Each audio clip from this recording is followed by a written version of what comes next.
Kepala SD Negeri Desa. Saya ingin menanyakan, Pak, pada poin pertama, pemerintah Aceh meningkatkan fungsi majelis pendidikan daerah yang merupakan salah satu wadah partisipasi masyarakat dalam bidang pendidikan. Apakah majelis pendidikan itu sama dengan pemerintah? Jadi sebenarnya itu tidak ada dana itu untuk dihabiskan langsung, berarti dihabiskan langsung juga. Apa salahnya dengan uang itu kita sekolahkan anak-anak kita? 7 miliar itu ya cuma bayarkan, Pak. Berapa orang yang bisa dapat kita sekolahkan S2, S3? Nah, tapi hari ini mana uang 27 miliar? Pada tahun 2020, nah, selamat tinggal aja. Kesempatan hilang. Itu kalau kita lahirkan tahun 2020 bisa ada yang kenapa? Sudah diperebutkan kekuasaan antara DPRD-nya dengan DPRD tingkat 2, antara DPRD dengan gubernur. Sebab ini hari ini mereka buat undang-undang kanun terhadap pemilu 2009. Nggak ada masalah lagi. Nah, mereka sekarang sudah mulai malas masuk kantor. Mereka sudah mulai kompani sekarang. Kompani diri mereka. Saya lebih bagus, saya untuk pilih lagi semua macam. Lalu turun desa, ke daerah mereka dia lebih gitu.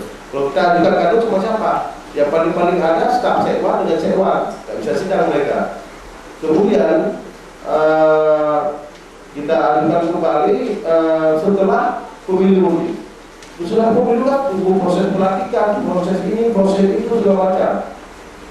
Sampai pilih ketua komisi, pilih ketua DPR, ribut lagi segala macam. Sampai akhirnya 2012 baru dapat realisasi.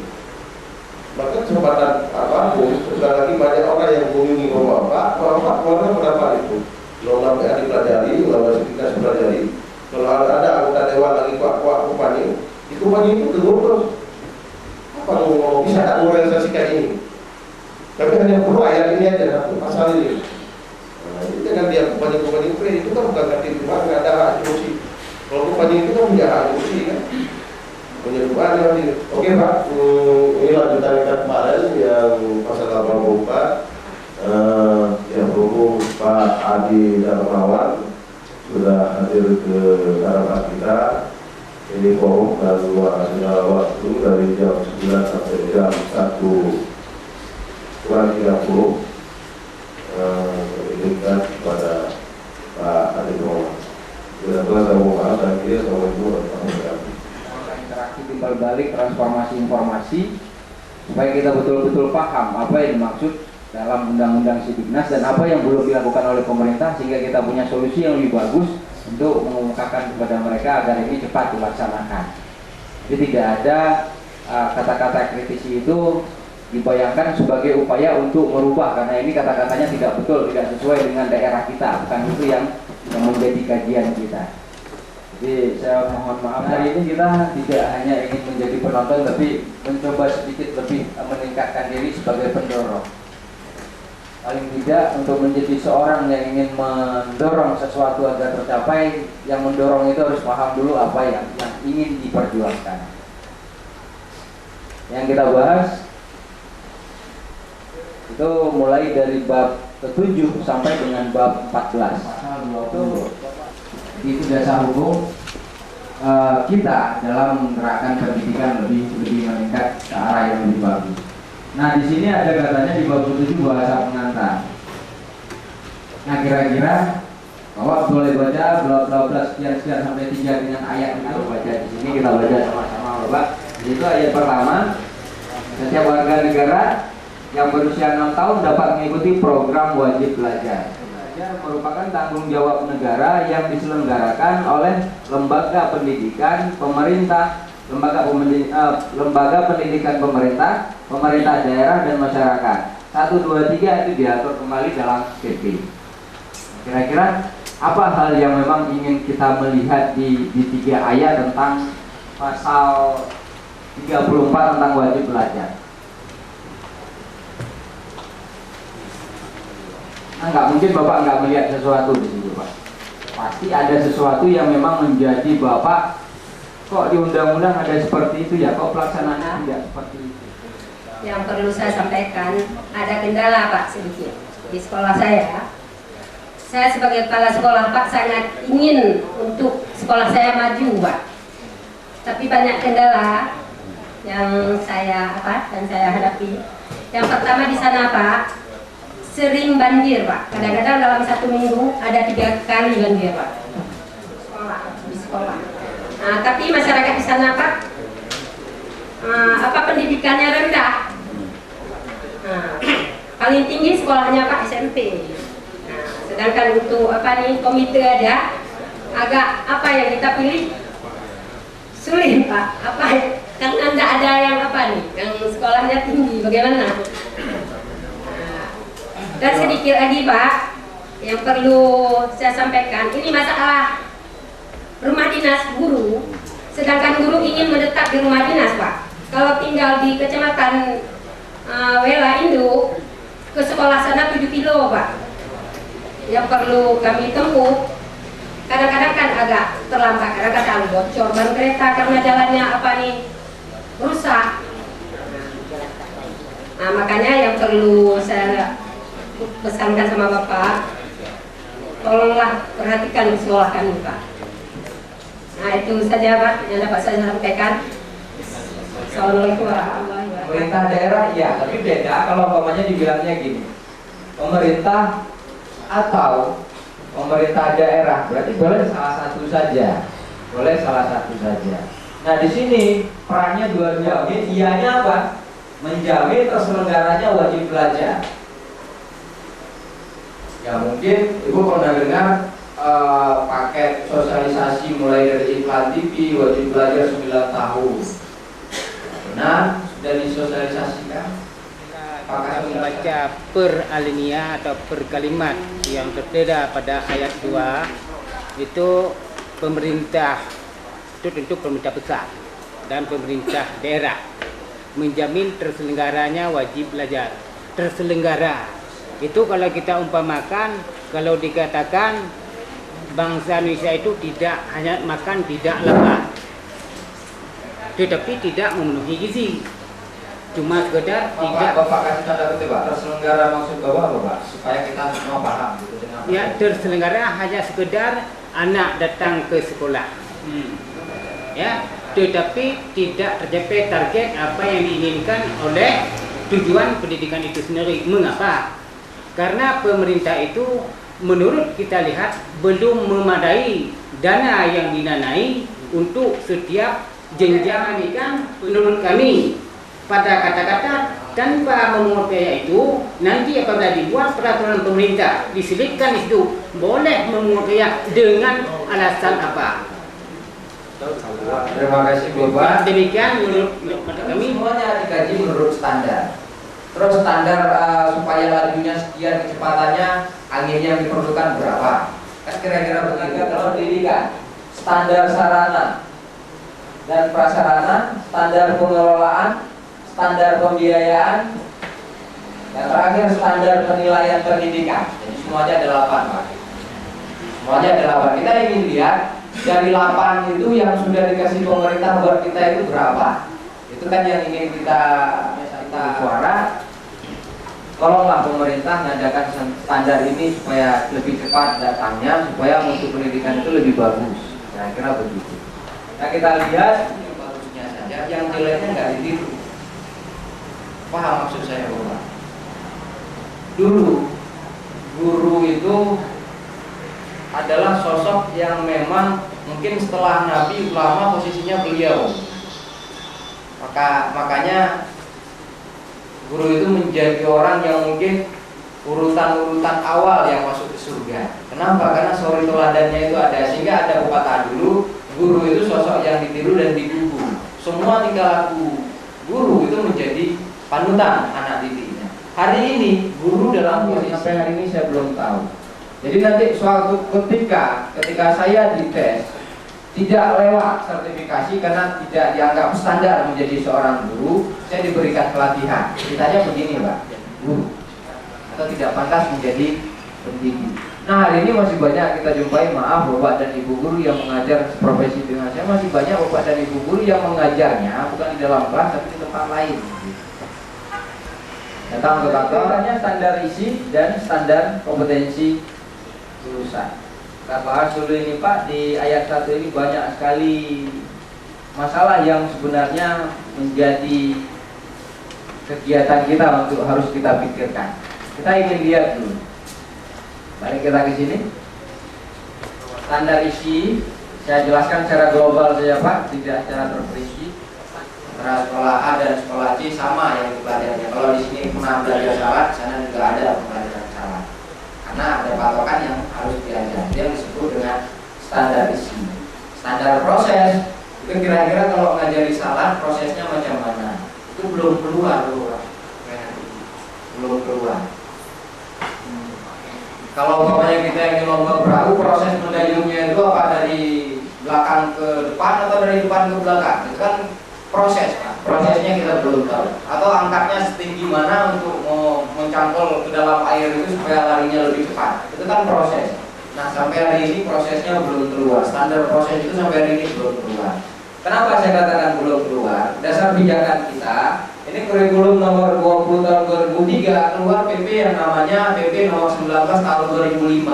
PP nomor 19 tahun 2005 itu cuma keluar 2 permen peraturan pemerintah. Yang pertama Permen 22, Permen 22 tentang standar isi, Permen nomor 23 tentang SKL atau standar kompetensi lulusan. Permen nomor 24 langsung keluar, jalankan Permen 22, Permen 23 kata Permen nomor 24 tanpa menyinggung standar proses, standar pendidikan sampai dengan standar penilaian. Baik, sekarang kita beranalogi, bukan ingin memancing emosi. Anak bapak dikasih ke sekolah saya. Di sekolah saya kan cuma ada ini Pak, ada standar isi, standar lulus. Sekarang saya menganalogi anak-anak mampu membaca Al-Fatihah sampai dengan An-Nas, baru dikatakan lulus. Terus dinilai, mungkinkah itu akan melahirkan kualitas anak yang mampu memahami Al-Fatihah sampai An-Nas? Oke, nggak ada masalah kalau tempat kita Pak. Ya aja mungkin nggak jadi masalah. Sekarang persoalannya lain, jangan. Persoalannya lain sendiri. Kira-kira kalau standar nomor 5 itu tidak ada, artinya nggak ada mesin jahit Pak. Kan itu sarana, nggak ada mesin jahit. Terus standar pembiayaannya nggak ada, perawatan mesin jahitnya kalau sudah ada kan harus dirawat, tidak ada. Dan standar prosesnya tidak ada, standar penilaiannya nggak ada. Kira-kira Bapak mampu nggak melahirkan, ini kondisi Bapak sebagai guru, kira-kira mampu nggak Bapak melahirkan anak yang pandai menjahit? Tidak Pak. Tidak. Nah di sinilah letak lemahnya kurikulum kita sampai dengan hari ini.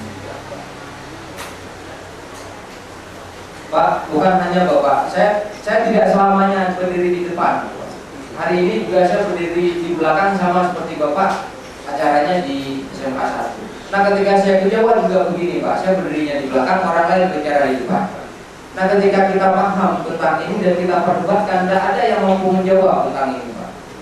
Saya menanyakan hal seperti ini, saya tanyakan karena memang hari ini saya berguru di bidang ini sehingga saya mempelajarinya. Ketika orang lain berbicara di depan, saya nentang, karena seperti Bapak ingin menentang saya. Ketika terjadi pertentangan, tidak ada persoalan yang mampu menjawab persoalan ini. Tidak ada.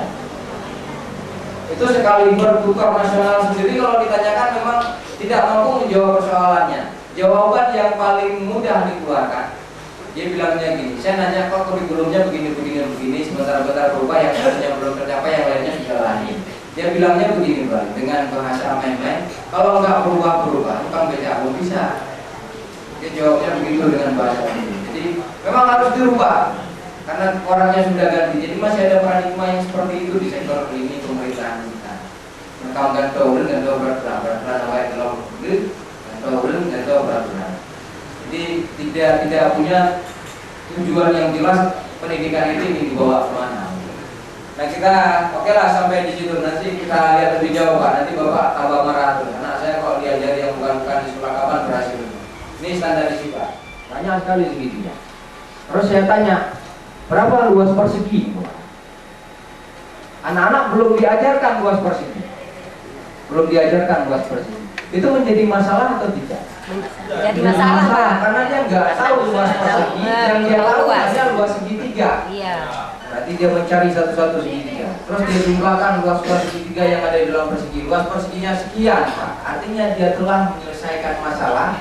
Kalau mencari luas segitiga tidak menjadi masalah karena rumusnya sudah pernah dikasih. Tergantung kepada anak. Kalau anak yang pintar ya kita kasih sama anak SD, mungkin masalahnya seperti ini.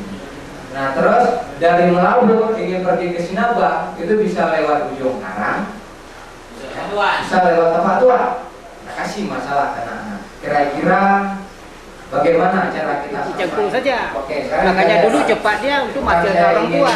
menyalahkan tapi saya ingin membenarkan. Ya, ya, bukan membenarkan, bukan tidak membenarkan, tetapi ini Kondisi, kenyataan. ya. Ya kondisi yang menentukan itu. Kondisi pendidikan hari ini kita ingin melihat dengan kondisi pendidikan dulu. Kita lihat Pak. Dulu, kalau dulu yang setahu saya ada guru, ada siswa, ada orang tua. Posisi ketiganya itu sangat berperan. Contoh bahasa kasar, guru tampar siswa karena membuat kesalahan, pulang ke rumah ditampar lagi sama orang tua. Sekarang ke sini tempat kita yang hari ini. Dulu orang tua anak didik, karena salah saya menampar anak didik saya. Pulang ke rumah lapor ke orang tuanya nampar saya besok. Itu yang berubah. Itu yang berubah. Itu paradigma yang berubah. Ya. Sekarang lingkungan dulu juga demikian. Kalau ada sebuah perbuatan yang dilihat oleh lingkungannya tidak bagus, langsung masyarakatnya bangun secara bersama. Hari ini lingkungan ketika melihat sebuah pelanggaran, nyana haji, puji, urutan, bah, ke macam itu yang paradigma yang berubah. Sehingga sikon yang tadi yang Bapak katakan sangat benar. Tidak salah. Paradigma ada. Nah, penyebabnya di situ pola asuh Pak. Dulu urensi kitanya.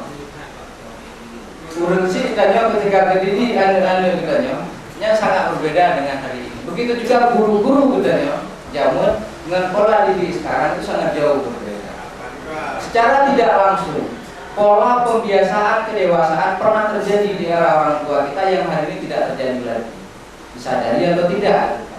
Jadi Bapak kalau nak pukul itu mungkin menurut proses PPM zaman dulu kerangka berpikirnya supaya anak-anak itu lebih cepat dewasa. Mungkin hari ini pergeseran paradigma yang berubah. Kalau nggak dipukul gimana dia? Mungkin itu. Hari ini kita mungkin tidak boleh mukul, tapi mengganti pemukulan yang dulu pernah terjadi untuk mendewasakan apa yang harus dilakukan? Kan itu yang harus menjadi pembelajaran yang harus dipahami oleh guru yang mendidik anak-anak kita. Termasuk anak saya yang nantinya bapak dan ibu yang didik. Jelaslah dasarnya. Kalau kata dasar, pada dari Ya Pak. Ya lah, karena ini yang salah guru SD. Seharusnya bukan guru SD yang salah apa? Berjamaah lah yang salah. Oh, inilah ini titik persoalannya begini Pak. Hari ini kita pukul bukan ingin cari salah orang Pak. Apa yang Bapak? Terima kasih dari SD. Tidak diantar ke dewasa. Nah, dewasa. Kenapa demikian? Karena di SD itu pada dasarnya anak-anak masih. Tetapi kalau udah ke SMP Umurnya yang memang usia anak-anak, tapi dia sudah mampu berpikir secara dewasa dalam porsi umurnya. Di SMP tetap dilakukan pendewasaan, di SMA tetap dilakukan pendewasaan. Jadi pendewasaan yang saya maksudkan di sini bukan mendewasakan anak-anak SD supaya lebih dewasa seperti dewasanya saya, bukan. Nanti Bapak boleh lihat bagaimana pembelajaran di SD yang sifatnya tematik untuk kelas 1 dan kelas 3 apa yang harus diajarkan. Bagaimana pola asuhnya nanti kita bahas. Bagaimana ingin mendewasakan anak. Kan tidak mungkin kita ingin mendewasakan anak yang umurnya 12 harus seperti dewasanya saya, tidak. Tapi porsi dewasa 12 tahun itu macam mana harapannya? Itu Bapak. Hari ini masih banyak anak-anak kita yang belum mampu memikirkan mana yang baik untuk dia dan mana yang buruk untuk dia dalam pelaksanaan prakteknya. Dia mungkin tahu tapi tetap mengerjakan. Itu bukan dewasa. Orang dewasa sudah tidak mampu lagi, sudah tidak melaksanakan yang dia tahu.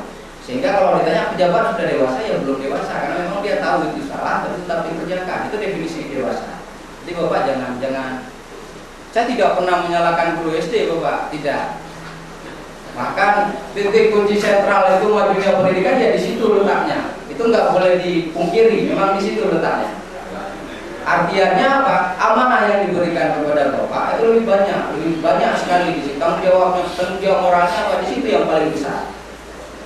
Dan ketika itu diberikan konsekuensinya kan harus jelas. Kan itu yang harus menjadi pemikiran. Kalau kita bandingkan dengan dulu zaman dulu bermain, anak-anak itu disuruh mengajar sambil bermain. Apalagi kelas 1. Kalau dulu dipadu di dalam kelas nggak bisa hafal. Sekarang nggak bisa lagi, metode hafalan itu nggak dibolehkan lagi. Pak Andi yang terhormat, pola pendidikan Bapak yang Bapak berikan selama ini macam mana? Ya, sebagaimana yang dianjurkan oleh pemerintah. Bagaimana yang dianjurkan oleh pemerintah? Mudah-mudahan itu kan berproses Pak. Suatu saat Bapak akan mendapati hasilnya sama. Filosofinya Pak sudah berputar-putar di alur air yang sudah keruh. Jadi kalau memang kita berburu terus kita mau mencari permasalahan ataupun siapa yang disalahkan. Sekarang kita masuk terus kepada PP pasal 35. Saya rasa ada keterkaitan itu standar nasional itu yang terdiri standarisasi proses yang mungkin banyak kendala-kendala ataupun yang tidak dilengkapi. Dari 8 item cuma 2 item yang terlaksana, tapi bisa kita lihat di pasal kedua. Mungkin kita akan masuk sana aja terus. Terima kasih Bapak. Maksudnya begini Pak, makanya saya katakan tadi di sini kita berdebat, ya berdebat. Dasar berdebat kita kenapa? Karena standar yang nggak cukup, sehingga proses pembelajaran tidak berhasil. Kan itu intinya. Makanya di awal dia sudah mengemukakan panjang lebar. Ini tidak berhasil karena yang diterapkan oleh pemerintah cuma 2. Terus Bapak puncak-puncak marah-marah begitu. Ya wajar Bapak.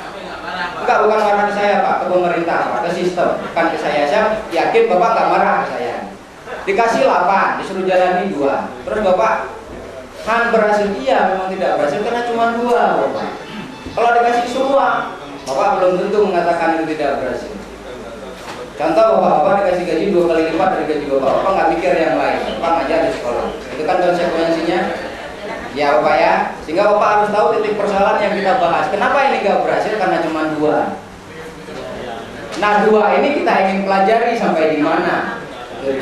Bapak mohon maaf menguras waktu Bapak, silakan beristirahat. Alhamdulillah hari ini saya sangat bahagia mendapati serangan yang sangat luar biasa.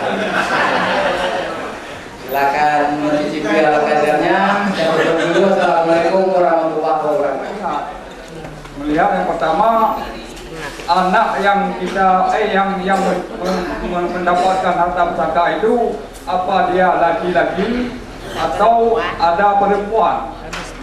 Kalau memang dia laki-laki semua, ya pedoman kita kepada hukum. Dia dapat nih untuk anak pertama kan. Misalnya hukum yang kita pilih, ya hukum waris mal waris. Ya mungkin itu kadang-kadang kalau menurut ketentuan hukum itu tidak seperti Bapak bilang itu tadi. Misalnya anak yang tua dapat. Gini Pak, saya tegaskan dulu Pak, maaf kalau saya potong. Ya lapor ke Bapak. Ketika orang tuanya berwasiat, anak-anaknya sudah sepakat dengan pembagian yang seperti itu.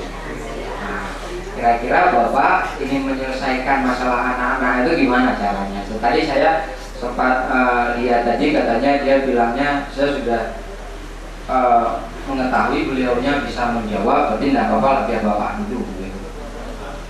Kasusnya memang sudah seperti ini Pak. Oh ya, berarti inilah ketentuan yang digariskan sesuai dengan hukum wasiat itu, ya kembali kepada mungkin kepada tengku yang ada di kampung ataupun secara musyawarah orang aparatur desa bersama lembaga ataupun tua-tua yang ada di kampung Minang. Saya kira demikian Pak. Terima kasih Bapak. Waalaikumsalam. Ya.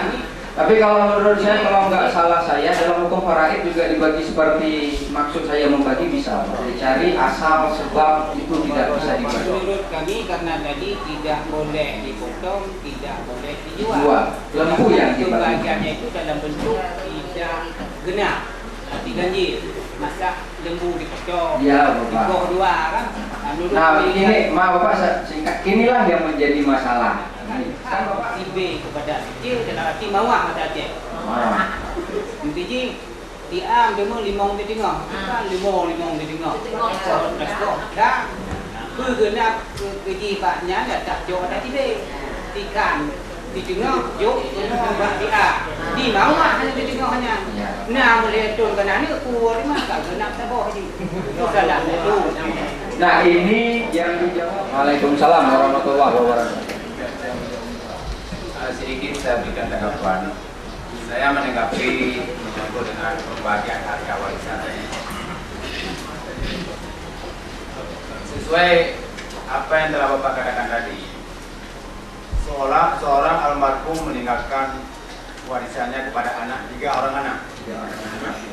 Yang 3 orang anaknya tadi disebutkan tidak sama pembagiannya. Iya Pak. Lantas kita kembali pada dasarnya. Ini menurut prinsip saya. Iya Pak. Kita kembali pada dasarnya menurut wasiat. Ini umpama Ini kan wasiat. Itu wasiat. Kalau kami dulu itu wasiat itu tidak boleh dilanggar. Nah, pembagian harta warisan itu dilibatkan para pihak hukum atau tidaknya atau secara kekeluargaan itu boleh-boleh saja.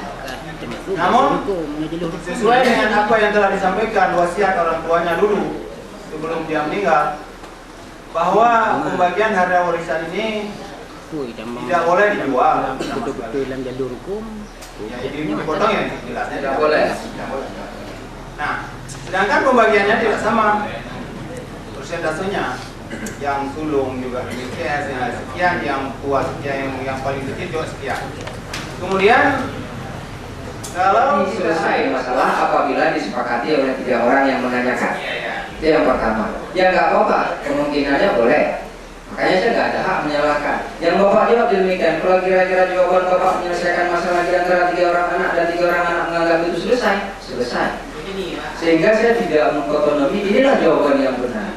Tapi jawaban ini memang ingin saya arahkan ke sini Pak. Ya, ini cuma permainan, ini awalnya.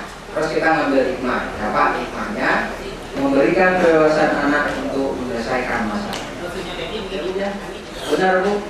Ya mudah-mudahan tidak salah feeling saya pada Ibu. Jadi 11 ekor lembu kalau dibagi setengah kan nggak bisa Pak. Saya ambil aja 1 lembu orang, saya taruh ke situ. Saya taruh pura-pura aja dulu Pak. Jadi lembunya 12. Ini kan salah satu yang dari saya. Ini hanya permainan. Ditumpuk jadi 12. Sekarang saya bagi 12 ekor lembu. Setengah dari 12 berapa Pak?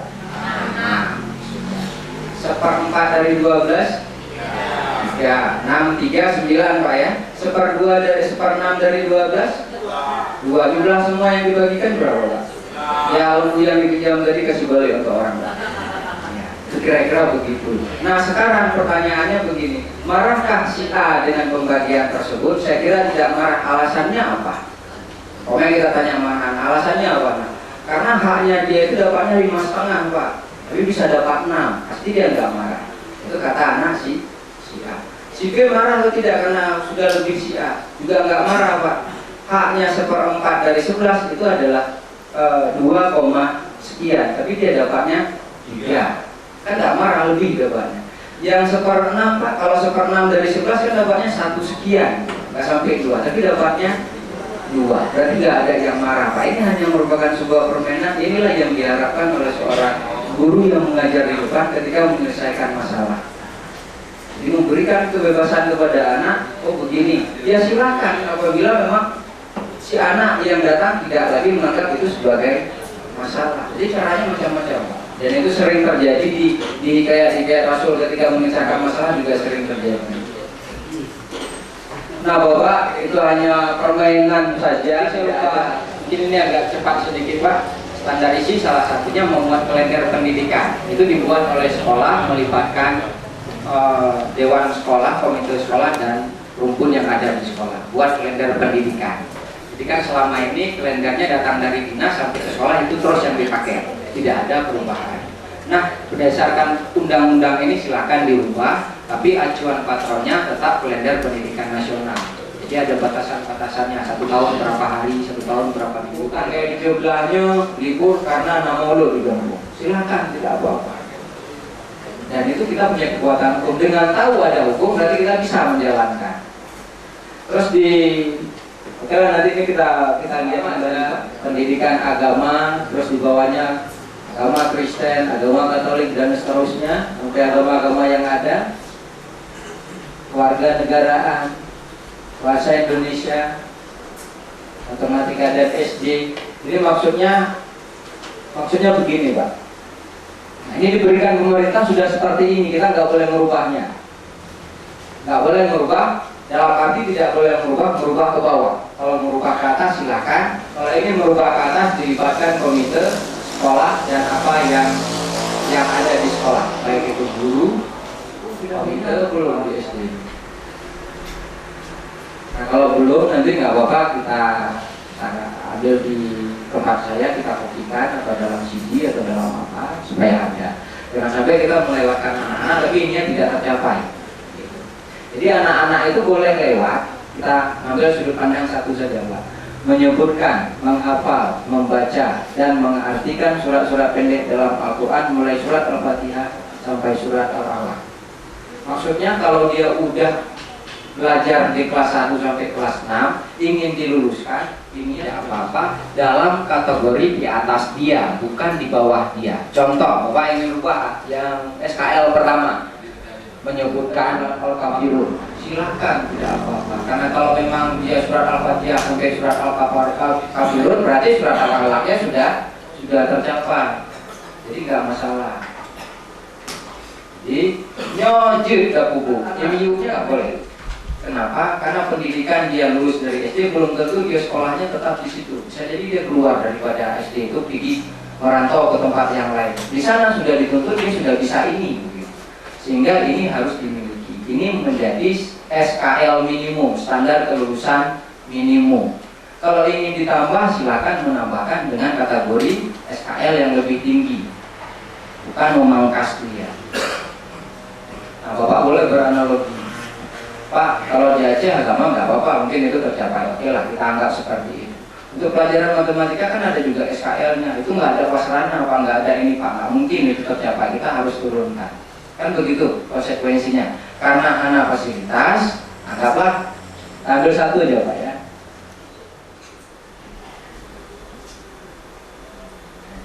Memahami bangun datar dan bangun ruang sederhana, unsur-unsur dan sifat-sifatnya serta menerapkannya dalam pemecahan masalah kehidupan sehari-hari. Memecahan masalah. Mana yang dianggap sebagai masalah, mana yang dianggap bukan sebagai masalah. Nah, kira-kira beranalogilah kita yang hari ini berkumpul di sini, Pak. Gak mungkin siswa mampu nomor 2. Kenapa? Karena saya gak punya alat peraga di sekolah. Kan begitu konsekuensinya. Gak punya bangun alat peraga bangun ruang yang bisa saya tunjukkan sehingga itu gak mendukung proses pembelajaran, sehingga ketika lulus dia gak mampu mendapati itu. Kan itu analogi kita. Sehingga saya harus memangkasnya, bukan seperti itu diturunkan lagi tingkatnya. Juga tidak boleh. Nah, kalau konsekuensinya tidak boleh, akhirnya lulusan kita apa? Meluluskan sesuatu yang haknya belum bisa diluluskan. Nah, itulah yang kita perdebatkan dari tadi, Pak. Itu yang kita perdebatkan dari tadi. Mustahil dan seterusnya. Kalau bicara paradigma memang sudah jauh berubah, Pak. Saya tidak ingin mengungkapkan itu lebih jauh karena memang nanti timbulnya perdebatan seperti tadi. Walaupun saya merasa sangat nikmat dalam berdebat. Contoh seperti hari ini Bapak kalau dulu Bapak meninggalkan anak yang umurnya 7 tahun itu sudah mampu membersihkan rumah, memasak sendiri, makan sendiri. Hari ini ditinggalkan anak yang umurnya 21 tahun, rumah sendiri, dia sendiri, itulah paradigma yang telah berubah. Kita nggak melihat sektor apa yang terjadi di situ. Itu yang terjadi hari ini. Jadi memang paradigma kita yang telah ini menggalakkan pertanian dalam sistem yang lebih intensif. Mungkin pengenalan awal perlu diberikan. Nah, ketika SMP juga sinkron bahwa di karakteristik daerah yang dimuncul. Begitu juga di SKL ini sendiri. Contoh begini Pak ya, jangan sampai kita ini pesawat terbang, karena fungsinya sama. Karena harapan kita bukan ini Pak. Nggak mungkin sampan itu ditanya ketika ujian akhir, mungkin anggaplah ada ujian akhir di SD. Nggak mungkin berikut ini manakah yang dikatakan sebagai alat transportasi. Kita ngajar selalu sampan A, kereta api, D. komputer, C. Apa Pak? C umpamanya laptop, D. mikrofon. Kan tidak ada pilihan sampan itu pun, karena kita selalu berkutat dengan sampan. Padahal ada di situ jawabannya kereta api. Nah paling tidak kita realisasi kaitannya dengan sistem kelulusan dikaitkan dengan nilai. Nah di sini terus ada penjaminan dan pengendalian mutu pendidikan. Ibu pernah dengan LPP, lembaga penjamin mutu pendidikan. Itu kata-katanya keren Pak. Lembaga penjamin mutu pendidikan. Seingat saya yang sanggup menjamin apapun bentuknya itu hanya Tuhan, bukan manusia. Sehingga nggak pantaslah kita menggunakan kata-kata penjamin. Pak, kalau penjamin dalam statistika itu 100% Pak. Hakikat 100% itu miliknya Tuhan, bukan miliknya umat.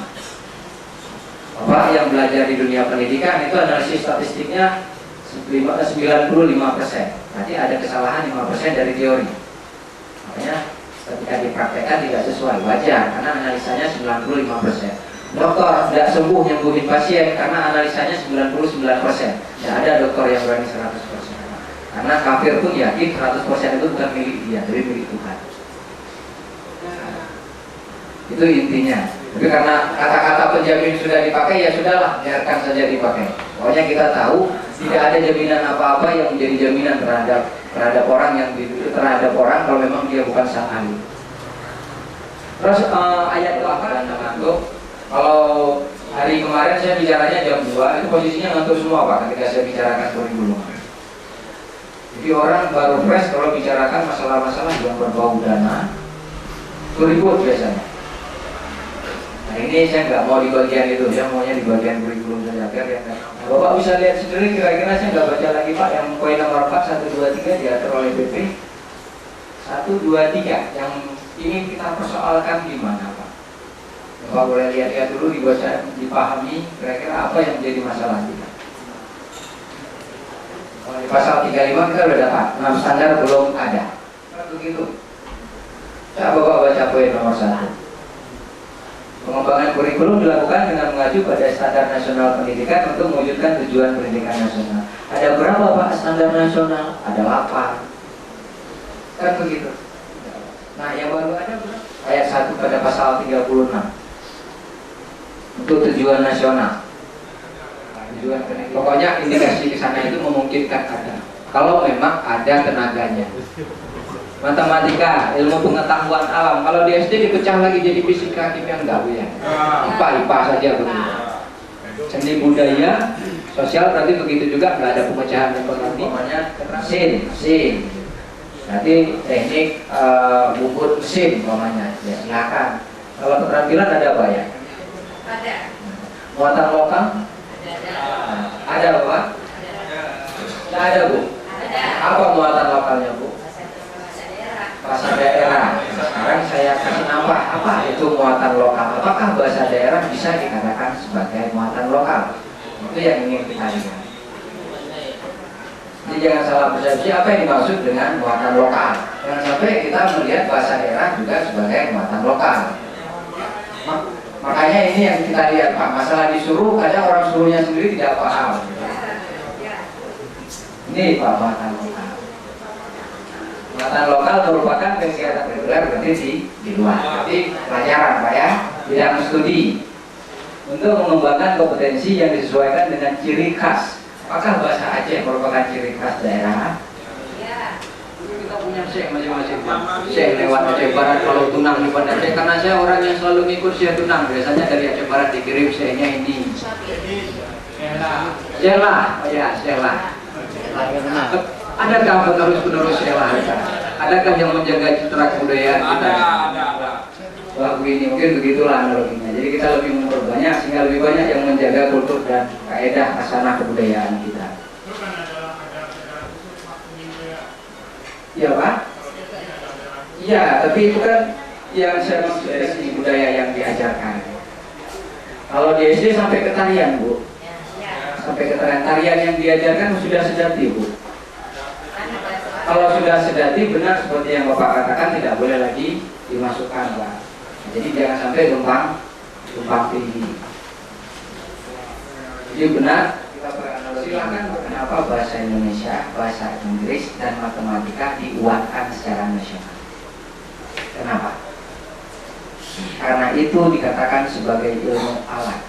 Jadi bahasa adalah alat, bukan pengetahuan, bukan ilmu, alat.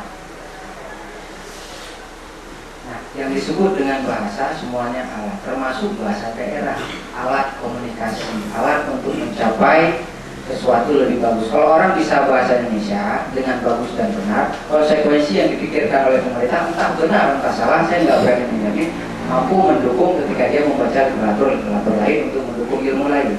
Kalau dia mampu memahami matematika, dia mampu menjembatani sebagai alat mempelajari fisika, kimia, dan lain-lain. Bahasa Inggris juga demikian, sebagai alat. Dasar pijakannya itu. Silakan Bapak. Anak itu nggak bisa menulis bahasa Aceh, kadang-kadang guru ada yang nggak bisa. Ya, benar sekali. Kalau kita mau bicara bahasa Aceh kan, Benar, Pak. kalau menulisnya itu yang penting. Makanya, ayo Pak, ini dulu Pak. Ayo kita pikir dalam kejernihan yang benar-benar jernih, pahami bahasa saya. Ya Pak ya, saya tidak menyalahkan kalau Bapak memilih muatan lokal itu sebagai bahasa daerah. Hanya saya kurang seprinsip dengan Bapak. Masalah Bapak telah mengambil, silakan kalau memang menurut pandangan Bapak itu sesuai dengan ini. Itu dulu. Nah itu nanti diatur di kanun lagi. Ya Pak ya. Jadi nggak ada indikasi, nggak boleh ngajar, nggak ada kata-kata dari saya. Tapi saya sudah mengatakan analogi saya, bahasa adalah ilmu alat. Karena kalau kita muatan lokal adalah suatu mata pelajaran yang ada kaitannya dengan intak di sekolah.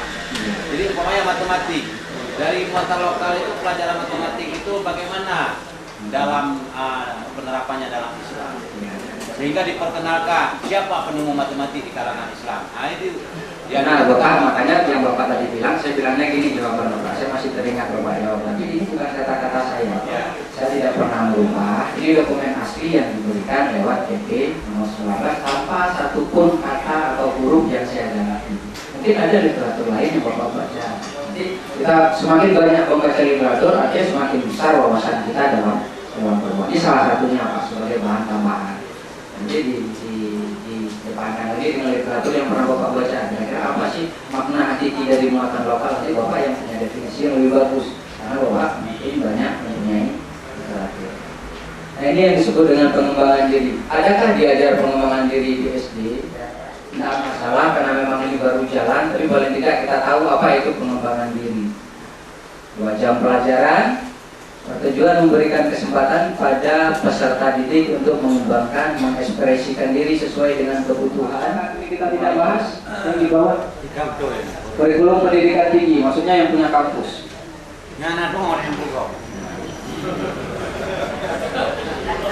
Nah ini pasal kurikulum. Apa yang dimaksud dengan kerangka dasar? Apa yang dimaksud dengan struktur kurikulum?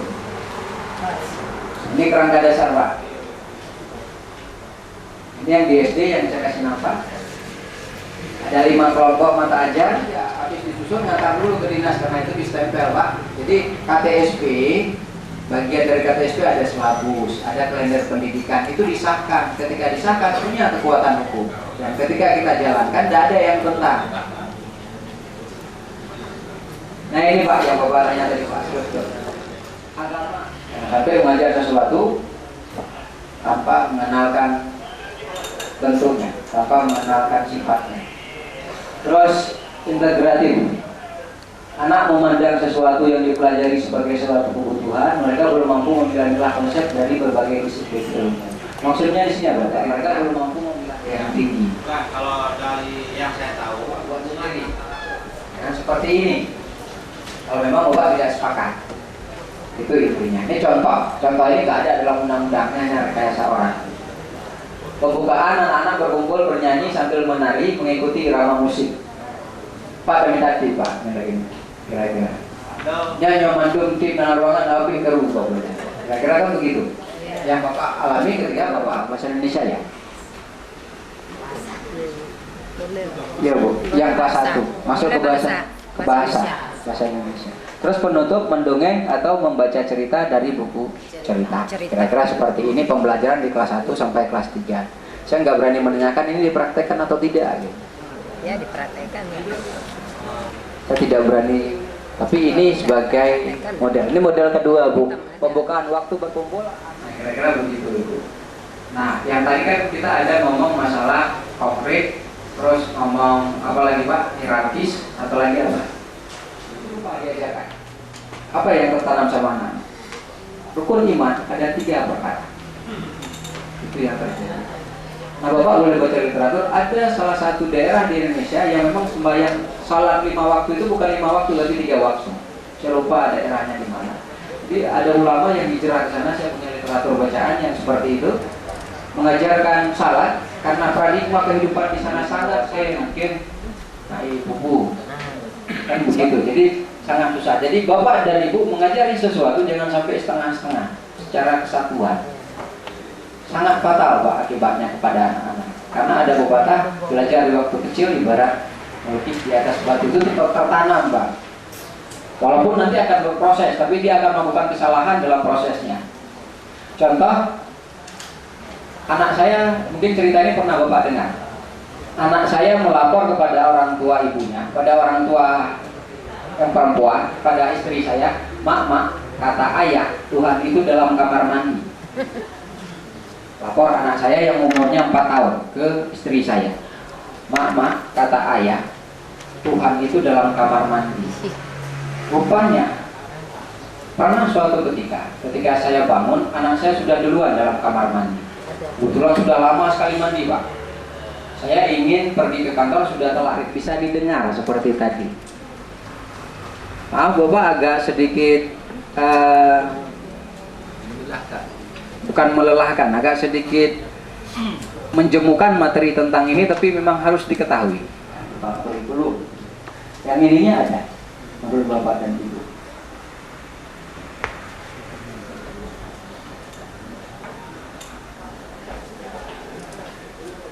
Ini semua tinggi juga. Nah ini Bapak bab 11.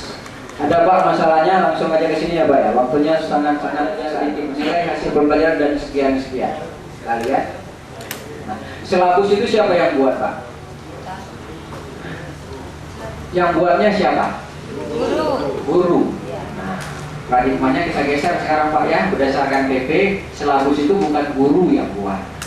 Maaf Bapak dan Ibu yang menjadi kepala sekolah yang sering memarahi guru yang tidak membuat silabus. Karena silabus bukan kerjaan guru. Maaf Ibu, kalau selama ini telah salah menegur orang. Kalau sudah salah mohonlah diminta maaf sehingga ada terjadi interaksi timbal balik antara guru dan kepala sekolah. Oke, Bapak sebagai guru Pak ya. Bapak kena marah umpamanya gara-gara nggak buat silabus. Padahal Bapak nggak ngerti, terima karena dimarah. Hari ini Bapak ngerti. Hak kebelai-belai itu keyakinan buat silabus. Karena silabus bukan kerjaan guru. Nah, berdasarkan PP nomor 19 tahun 2005 pasal 17 ayat 2, dan silabusnya ya Bu, itu tugas sekolah serta komite untuk membuat silabus bersama guru, sehingga sekolah itu ada guru yang mengajar di sekolah itu. Silabus yang buat juga guru, tapi bukan guru per individu. Maaf Ibu dan Bapak kalau selama ini paradigmanya. Yang tugas individu guru membuat RPP pengembangan daripada silabus. Silabus, contoh Bapak, sekarang SMA 2, silabus bahasa Indonesianya. Kalau gurunya ada 4, apakah ada 4 buah silabus bahasa Indonesia? Kan tidak. Ada 1 silabus bahasa Indonesia yang dipakai oleh 4 orang guru. Intinya apa? Semua guru bahasa Indonesia membuat 1 silabus, duduk bersama seperti tadi sekolah dan komite sekolah dan guru-gurunya duduk semua membuat silabus. Jadi Pak kalau ada enggaknya sekali jalan Pak.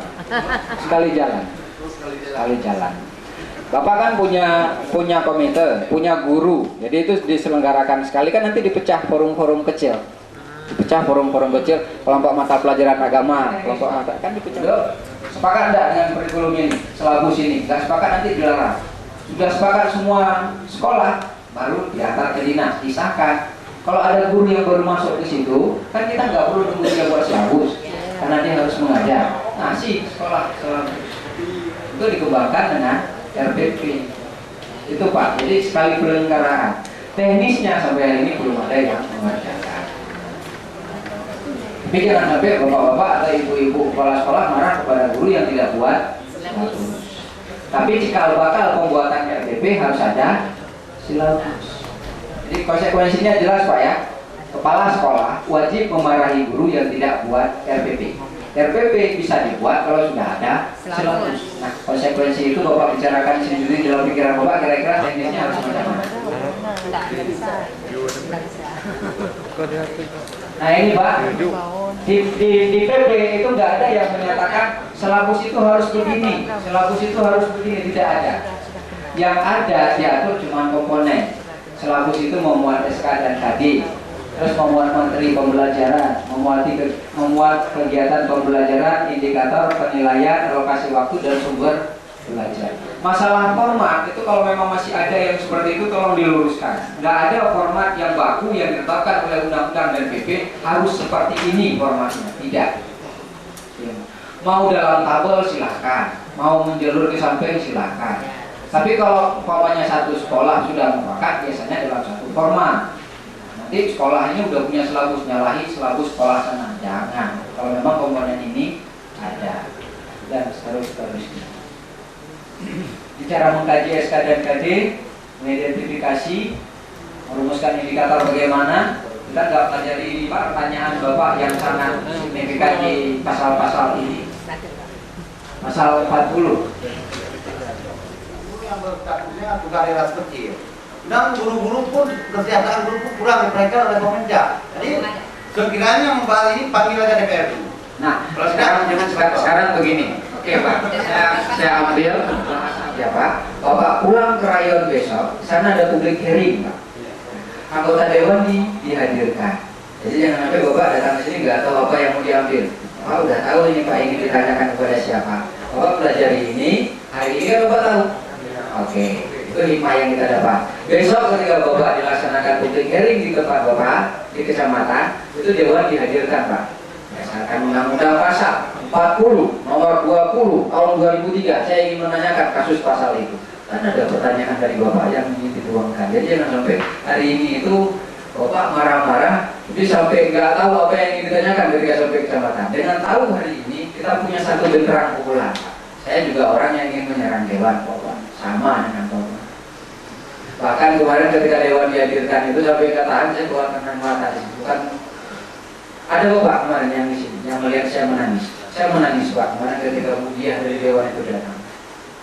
Bukan tidak Pak. Jadi posisi kita sama. Menangis melihat kondisi pendidikan di Aceh Barat seperti ini, menangis atas ketidakpedulian dewan seperti itu. Bahkan saya mendengar dari mulut dewan sendiri, tidak mungkin. Seyogianya lah tidak dari mulut mereka yang saya dengar tidak mungkin. Karena beliau duduknya pada komisi D. Akan diperjuangkan. Kalau tempat kita minta tolong sudah mengatakan tidak mungkin, bantu lagi kan? Mahan mau. Kira-kira begitu Pak. Jadi Bapak dengan hadir ke sini punya jurus yang bagus untuk menghadapi ketika Bapak kembali ke kecamatan. Jangan sampai pun main-main belum buka. Inilah hikmah-hikmah yang bisa kita atur. Oke Pak, nggak kita bahas karena takut ribut. Mudah-mudahan karena saya bukan dewan jadinya nggak ribut. Jelasan Undang-Undang nomor 20. Lihat aja pasal 41 ayat pertama. Kalau memang mengetahui apa yang maksud dengan lintas daerah. Terus ini pengangkatan, penempatan, penyebaran. Ini juga demikian Pak. Kalau dibahas ini hanya tertuang di sini. Karena ada sekolah yang jumlah gurunya cukup, ada sekolah yang jumlah gurunya 1 orang. Jadi penyebarannya tidak logis. Ternyata itu diatur dalam undang-undang dalam pasal 41. Nah kalau ngomong dengan dewan kan berdasarkan undang-undang Pak, enaknya. Berdasarkan pasal 41 Undang-Undang nomor 20 tahun 2003 dikatakan pada ayat 2 bahwa penyebaran harus dalam kondisi yang proporsional. Jangan sampai terjadi penumpukan antara satu sekolah dengan sekolah lain. Bagaimana Bapak mencermati Undang-Undang nomor 20 pasal 41 ayat 2 Pak? Karena itu ada dalam undang-undang. Dan pertanyaan kita logis, kita punya dasar hukum. Sekarang kita ngomel-ngomel di jalan penyebaran ini, penyebaran. Kaitannya nggak tahu sama juga dengan orang ngomong ini ngomong itu, tapi sumbernya tidak ada. Nah kalau masalah pendistribusian sumbernya pasal 41 ayat 2. Terus nomor 3, pemerintah dan pemerintah daerah wajib memfasilitasi. Udah lah Pak ya, ini nggak dibaca lagi Pak ya. Membuat kejenuhan makin bertambah. Pendidik harus memiliki kualifikasi. Nah ini Pak yang dimaksud dengan itu Pak ya. Karena itu memang tidak pernah terbayangkan kapan saya bisa diikutkan. Bisa tidak ingin seperti orang lain memberi angin makan Pak. Itu kalau bukan juga kita mah luar biasa. Tapi kenapa tingkat SMP, SMA anak-anak sudah berubah? Maksudnya kita didik agama sampai ke SMA nggak tahu lagi apa agama. Kami telah mendidik misalnya secara rukun iman, menghafal ayat sembahyang, sedangkan waktu SMA SMP dia nggak tahu lagi. Nah, apakah lupa atau bagaimana? Dua Bu kejadiannya itu Bu. Yang pertama, saya menjumpai anak-anak yang nggak bisa terjadi. Harusnya bagi-bagi. Harusnya yang lain yang saya ajar. Masa saya ngajarin matematika di SMA kali-kali? Kan begitu Bu. Di SMP juga begitu. Saya guru SMP-nya. Haruskah saya ajari kali-kali untuk mengajari matematika di SMP? Kan begitu Bu. Nah sekarang konsekuensinya guru SMA, guru SMP, guru SD yang salah di mana Bu? Itulah baru tahu yang salah kita. Nah ini dia. Karena di SD kan kita udah ajarkan Pak. Pelajaran agama sudah kita ajarkan. Nah kalau enggak kita bicarakan tentang agama bagaimana juga nanti? Enggak, bukan itu Bu, saya takutnya ketika Ibu mengangkat itu, ketika saya contohkan nanti kenanya orang tua di rumah Bu. Makanya saya nggak mau. Sedikit Pak, saya ingin pertanyaan Ibu ini, belum jelas. Tolong luruskan Mami. Apa ya? Jadi Bapak Moderator yang saya hormati dan saudara-saudara yang saya hormati. Jadi saya ingin koreksi pertanyaan Ibu dan jawabannya Pak. Bukan jawaban Pak, saya menanyakan kembali salah siapa. Jadi sekalipun menyimpang, coba kita mohon maaf sekalipun ada menyimpang dari undang-undang, tapi nanti kita luruskan. Iya Bu. Ya Pak. Jadi yang Bapak pertanyakan tadi salah siapa? Jadi yang salah kan menurut saya seperti Bapak Juanda tadi berjamaah. Ya. Makna berjamaah apa? Bukan umum yang salah. Semua. Bapak camat, Bapak bupati, Bapak guru, dan Bapak polisi. Nah, kan? Jadi kenapa waktu di SD diadakan rukun Islam sudah sampai ke SMA lupa? Ya, Jawaban Bapak tadi begitu juga saya tanyakan kali-kali sampai ke SMA. Jadi siapa salah? Saya rasa terus terang pemerintah yang salah. Kenapa? Karena gizi pemerintah itu kurang memperhatikan gizi masyarakat. Yang memperhatikan gizi diri sendiri. Makanya dewan-dewan untuk orang-orang yang sudah pejabat berusaha terus. Kalau dia kami guru kunci semua bro. Alhamdulillah hari ini saya tidak dalam PPN dan APBD 20%. Sampai dengan hari ini baru 6,5%. Ya, itu konsekuensinya kenapa kita ribut hari ini karena tidak ada syarat. Nah harapan saya kepinginlah kami satu gerak hari ini di forum ini adakan negara rakyat. Karena kalau saya punya utang sama Bapak, saya ingin minta utang saya kan tidak mungkin saya begitu datang langsung marah-marah. Pasti minta pertama pelan-pelan. Selanjutnya kalau udah nggak dikasih ada haknya saya marah karena itu memang uangnya saya. Kepada pihak yang lain dan itu dijalankan undang-undang, tinggal prakteknya yang mungkin belum sesuai dan terjadi penyimpangan di pelaksanaannya. Tapi tanggung jawab sentralnya tetap Menteri Pendidikan. Nah seperti ini, ada lembaga lain di daerah yang mempunyai kewenangan seperti kewenangan Menteri Pendidikan masuk 6 standar, itu sudah diberikan, tapi belum dilaksanakan yang 6 lagi. Pemerintah dan atau pemerintah daerah menyelenggarakan sekurang-kurangnya satu satuan pendidikan pada semua jenjang pendidikan untuk dikembangkan menjadi satuan pendidikan yang bertaraf internasional. Kebetulan tempat kita belum ada di depan, yang baru tingkat SND Standar Nasional Indonesia itu adanya di SMA 3, baru aja keluar. Entah jadi entah ada, saya juga nggak tahu. Jadi sekolah SMA yang bertaraf nasional belum